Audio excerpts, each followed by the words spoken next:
Hi friends, நாம் இன்றைக்கி ரொம்ப சிம்பிளான அதே சமயத்தில் ரொம்ப டேஸ்டியான மோர் குழம்பு எப்படி செய்யறதுன்னு பார்க்க போகிறோம்.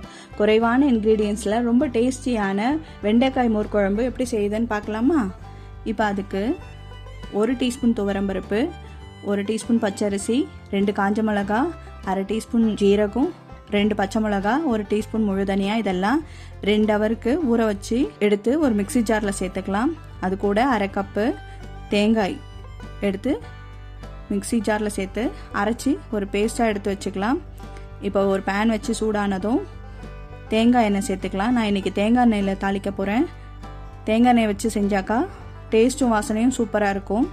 எண்ணெய் சூடானதும் அரை டீஸ்பூன் கடுகு, அரை டீஸ்பூன் ஜீரகம், ஒரு கொத்து கருவேப்பிலை, 2 காஞ்ச மிளகாய் சேர்த்து பொரிய விட்டுக்கலாம். வெண்டைக்காயை பெரிய சைஸில் கட் பண்ணி சேர்த்துருக்கேன்.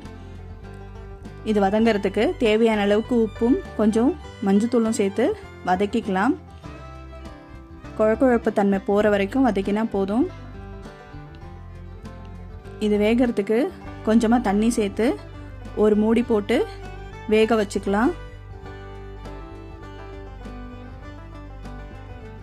இப்போ இது நல்லா வெந்து வந்திருக்கு. இப்போ இந்த சமயத்தில் நம்ம அரைச்சி வச்சிருக்கிற பேஸ்ட் இதோடு சேர்த்து நல்லா கலந்து விட்டுக்கலாம். இப்போ இது அடிப்பிடிக்க சான்ஸ் இருக்குது. ஸோ அதனால் சிம்மில் வச்சு கொஞ்சமாக தண்ணி சேர்த்து கலந்து விட்டுக்கலாம்.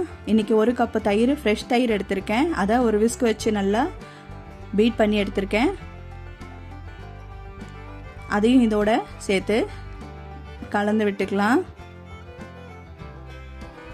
இப்போ இந்த சமயத்தில் நமக்கு தேவையான அளவுக்கு தண்ணி சேர்த்துக்கலாம்.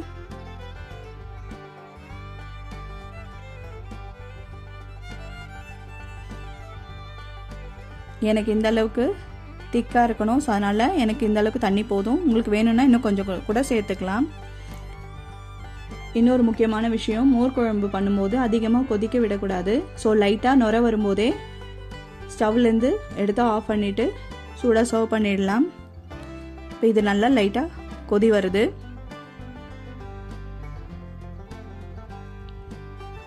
இப்போ இந்த சமயத்தில் வாசனைக்காக 1 டீஸ்பூன் தேங்காய் எண்ணெய் சேர்த்து நான் ஸ்டவ் ஆஃப் பண்ணிடுறேன். இப்போ இதை சூடாக எடுத்து சர்வ் பண்ணிடலாம். இதை நீங்கள் ஒயிட் ரைஸ் கூட வச்சு சாப்பிடலாம். தொட்டுக்கிறதுக்கு அப்பளம் வடகம் ஒரு சூப்பரான காம்பினேஷனாக இருக்கும். அதே மாதிரி காரசாரமான வறுவல் கூட வச்சு சாப்பிடலாம். இப்போ சிம்பிளான டேஸ்டியான சூப்பரான மோர் குழம்பு ரெடி. இந்த சிம்பிளான ரெசிபியை நீங்களும் வீட்டில் செஞ்சு பாருங்கள். எப்படி இருந்ததுன்னு கமெண்ட்ஸில் மறக்காமல் ஷேர் பண்ணுங்கள். உங்கள் ஃப்ரெண்ட்ஸ் அண்ட் ஃபேமிலிக்கு இந்த வீடியோவை ஷேர் பண்ணுங்கள். மறக்காமல் லைக் பண்ணுங்கள். நம்ம சேனலை சப்ஸ்கிரைப் பண்ணாதவங்க சப்ஸ்கிரைப் பண்ணிவிடுங்க. அடுத்த வீடியோவில் பார்க்கலாம். பாய்.